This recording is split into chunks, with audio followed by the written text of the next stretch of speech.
Ms. Burghdoff. All right. Thank you, Mayor, members of the City Council. I'm pleased to be before you to give you an update on the redistricting process, Phase 2.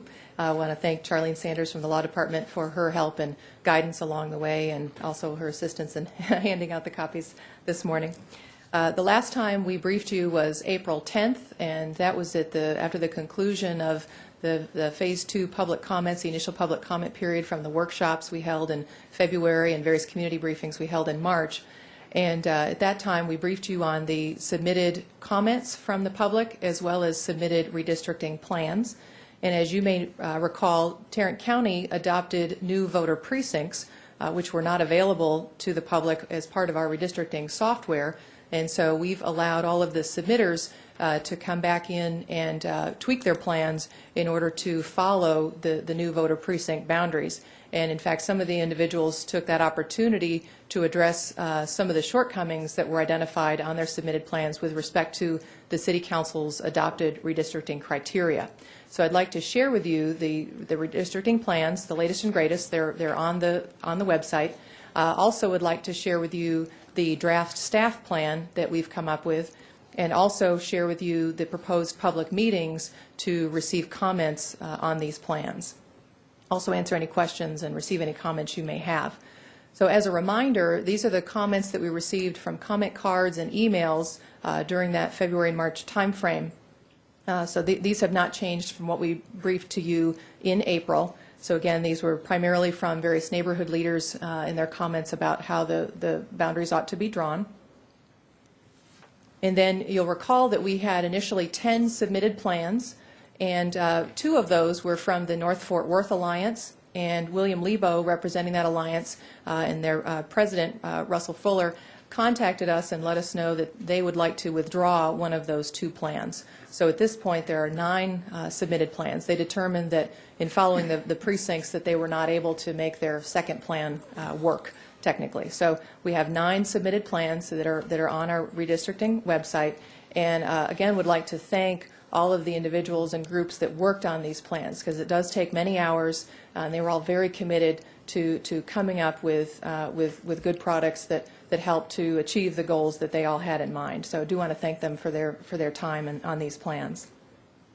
So just as a reminder, I'll go through we have our current districts, the 8 districts that were adopted in 2002. So just as a reminder, and we'll use the same color scheme for all the districts throughout, but we'll go ahead and show you each of these plans. And we've gone through again and taken the opportunity to, again, compare them to the City Council criteria, and also will highlight any areas where perhaps they don't quite meet the criteria or where there might be something that the Council might prefer differently. So first is Wade Goodman, individual not representing any particular group.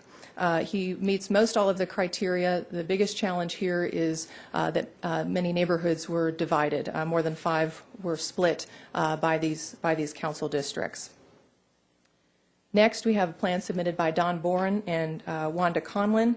Again, and this is a recurring theme, is that this plan also splits more than 5 neighborhoods, and so there's that challenge here. And as you recall, they were interested in having East Lancaster all in one district, and they've achieved that in District 8. Next, we have the plan submitted by Charles Edmonds, and Charles does comply with all of the adopted criteria. I would point out a couple of potential issues that affect District 7. One is that the neighborhoods surrounding Lake Worth, the Lake Worth Alliance, they're split now into Districts 3 and 7. And then also the near West Side Cultural District, Arlington Heights neighborhoods are moved out of District 7, where they've been since 1982, and shift those over to District 3. Next, we've got the first of 3 plans submitted by Fernando Flores, representing the United Hispanic Council. None of these 3 maps have changed, since you may recall that they had a GIS person assisting them and had the new precincts in use when they submitted these plans.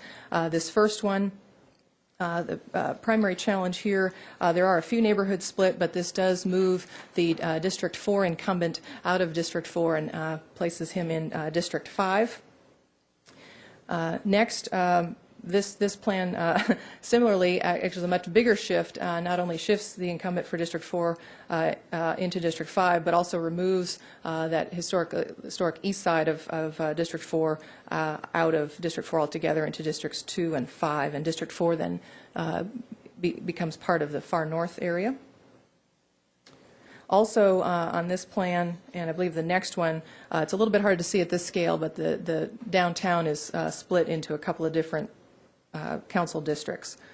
So this is the third plan from the United Hispanic Council. This one does meet all of the adopted city council criteria.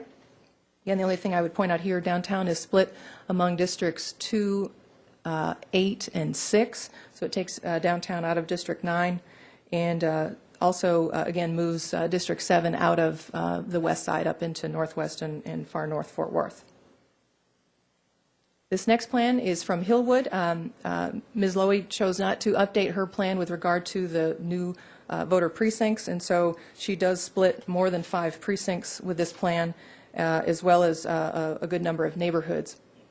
And then there's also some, little bit tricky to see, but there's some geography it's somewhat hidden by this label, but there's some thin geography there between Districts 8 and 9 that don't seem to be caused by adjacent cities or ETJ.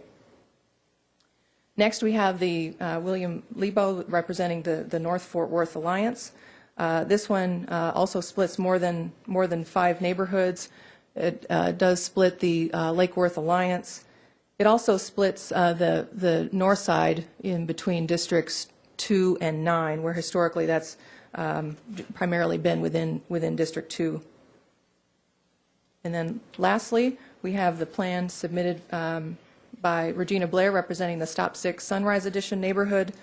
Here again, several neighborhoods split more than 5. And also it appears to reduce the number of minority opportunity districts from 4 to 3 as we look at those percentages. And again, this plan also splits the north side between Districts 2 and 9. And so with that, we have the draft staff plan, and this takes into account some of the common themes and similarities we saw among some of the submitted plans. It also takes into account preferences that we heard from individual council members. And what I'll point out to you is I'll compare this plan with our adopted plan and go through each geographic area so you can see how it differs from what we have today. So first, starting in far north, shifts much of that far north area, Alliance, Texas Motor Speedway, Sendero Ranch, and the villages of Woodland Springs from District 2 to District 7. Again, as you may recall, District 2 is our largest council district by population, and so needed to lose the most geography. Next, we have the area of Alliance Town Center and Heritage, east of I-35, moving from District 2 to District 4. And then we have Marine Creek Lake area neighborhoods just north of Loop 820, west of Saginaw, moving from District 7 to District 2. And so that provides a nice dividing line there between Districts 2 and then 4 and 7. So I-35 becomes the geographic boundary that we're using to separate those districts. Now, I will mention that since the March 30th deadline for comments, we did receive an email from the North Fort Worth Alliance asking that District 2 represent a portion of their alliance east of I-35. So we're certainly happy to look at that during this public comment period coming up. Next, moving to east and south sides, you'll recall the Riverside Alliance expressed a preference to be in one council district. We did not achieve that with this plan. We tried to retain District 4 in an L shape, and then also wanted to apportion the Hispanic residents in Riverside Alliance. And here we've put the majority of that into District 9. So the Riverside Alliance shifts from being the portion that was in Districts 2 and 8, we've shifted over to District 9. Next, east, north of 30, east of Loop 820, River Trails and John T. White neighborhood. We've shifted that from 4 to 5. Again, District 5 needed to grow significantly. Then in the medical district, that has been split between Districts 8 and 9, and we're proposing to combine that in one district, in District 9. So that portion, that eastern portion, shifts from District 8 to District 9. Next, we've got South Hills in that southwest portion, shifting that from District 3 to District 9. And again, you'll recall District 9 is our smallest council district by population today, and so needed to add the most territory.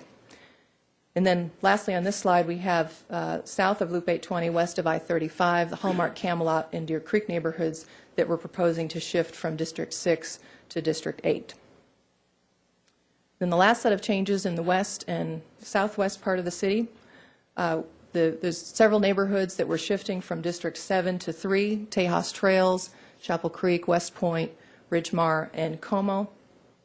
And then we have south of Loop 820, we have the area between, generally between Granbury and Bryan Irvin, City View, Hewlin Mall, Overton South, shifting from District 3 to District 6. So just a reminder, these were the criteria that we applied, that the City Council adopted last year to the redistricting plans. And so as a summary, we've gone back and revisited this table and added the draft staff plan at the bottom. And so we believe that the draft staff plan meets all of the criteria. There are two other plans that we believe meet all of the criteria, the one submitted by Charles Edmonds and Fernando Flores. Others, again, the biggest challenge being splitting of neighborhoods, and then to mention those two plans submitted by Fernando Flores that remove the incumbent for District 4 from District 4. So there were a number of commonalities among the plans, and the staff plan tries to incorporate these themes. So, of course, the first one, the northern boundary of District 2, shifting to the south, again, because that's the largest district that needs to lose population. Then District 4 expanding to the north, and again, we saw that pattern in many of the plans submitted, and back in the 1992 plan, District 4 also stretched up to the north, so that's not a big change for that district. District 5 expanding to the west, we saw that in many plans. Again, that makes sense since it's bounded by other cities to the east. And then lastly, Districts 3, 6, 7, and 8 shifting clockwise outside Loop 820 on the south and west. So we've incorporated those similarities into the draft staff plan. The reasons that we're putting forward this staff plan is that, of course, it meets all of the redistricting criteria, but there were a few other things that we thought were worthwhile.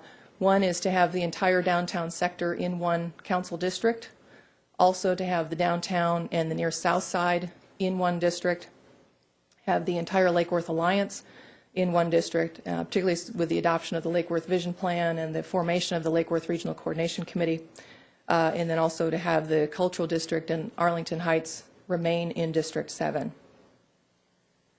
So we've got 6 public meetings scheduled. We have one that will be conducted in Spanish on Thursday, May 24th. We've tried to distribute these around the city, and public notice for these started over a week ago. And so want to thank Kevin Neal as well as Christy Lemon for their help in getting the word out on these meetings. And so at this point, we anticipate having the meetings concluded by the end of May. We would anticipate the City Council holding a public hearing on June 5th. And then in light of the runoff election for District 8, we had put June to July that the City Council could approve a plan. The council may wish to wait until I believe it's the July 10th meeting when the District 8 member would be seated in order to make the vote on the plan that's submitted to the Department of Justice. And so with that, I'd be happy to answer any questions and take your comments. Dana, you and your staff have worked hard, and Zim and his team have worked hard on this. There's been a lot of input from folks around the table. I think it's coming along nicely. I'll be anxious to see what the citizens have to say here and where we go from here and what the rest of council has to say. Zim, did you want to make a couple of comments before we open for dialogue? I think that when the mayor came to me and asked me to coordinate this effort, the first reaction was, boy, I've really made her mad. But we set about to do this in kind of an orderly fashion, and so Dana and I kind of met with council members. We got some feel as to what their priorities, their purposes were in their districts, took that input, put together a first plan, went back to make sure that kind of fit with what the council thought, and then said, okay, time out now until we get the precincts redrawn and we can go back and review that. We did that, and then we sat down with the mayor. Each of the council members sat down with the mayor and discussed their concerns with their specific districts, and that's how we arrived at where we are today. I would echo the mayor in saying that, Dana, you have done yeoman work in this.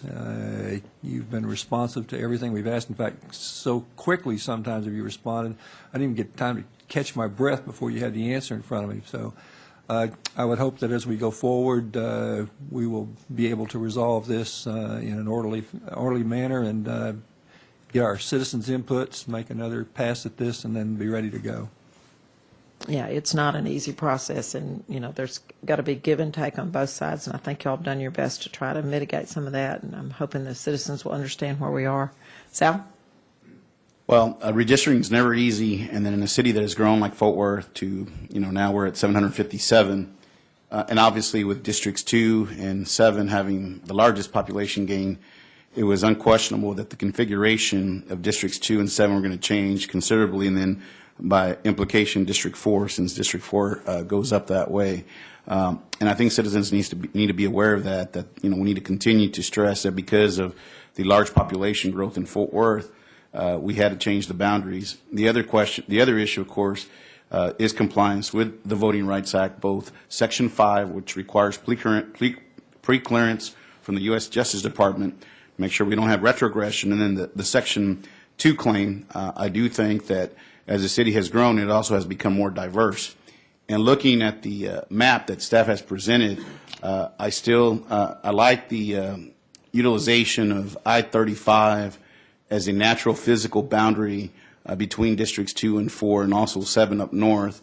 Folks in the near north side would prefer, again, that District 2 stay inside the loop to the extent possible. I know we had to go north of Loop 820 and go out to Boat Club Road.